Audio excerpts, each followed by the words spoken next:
a good day to be here with Dr. Paul Bradley. We have a whole lot of events where we're all piled together, enjoying different things, and we know there's still flu out there, COVID, RSV.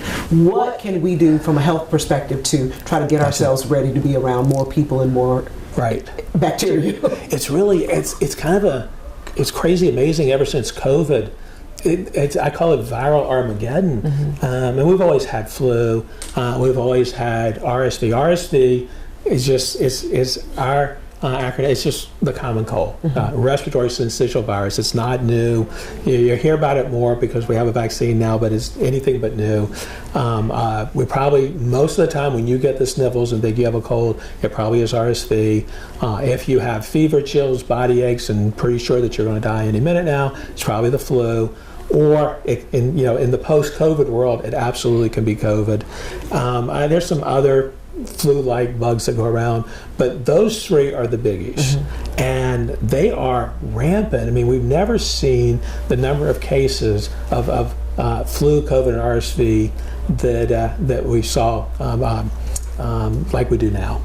And the people are miserable. Are they dying? No, for the most part they're not. If you've got chronic lung disease, if you have a lot of chronic medical problems, then you're way more likely to get sick and maybe end up in the hospital.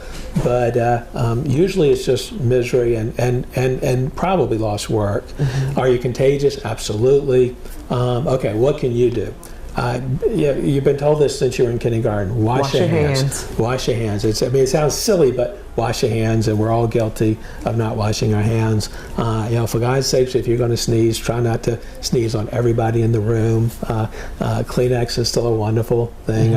Our sleeve is probably not the best idea. And wash your hands some more. It's hard in today's world to limit contact with people, but if you know you're sick, wearing a mask will help protect everybody else. If you wear a mask in general, it's very protective, I think, and the studies suggest, but it's hard to do that, and I realize that. But if you are sick and you want to go to work, you want to be around people, it really would help them.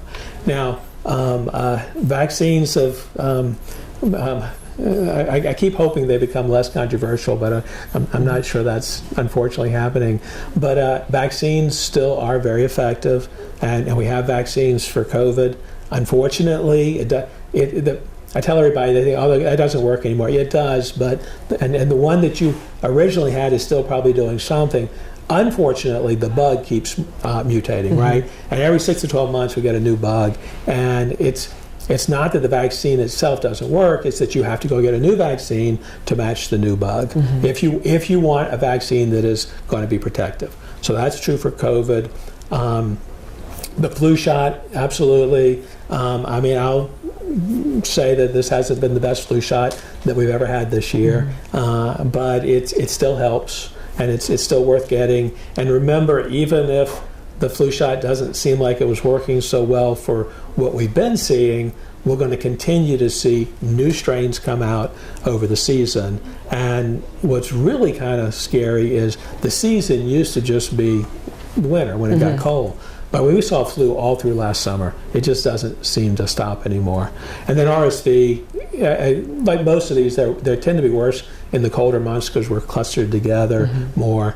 But RSV, lots and lots of cases of RSV. You can, most doctors' offices and urgent care centers and certainly ERs can swab you and tell you which of the three you have.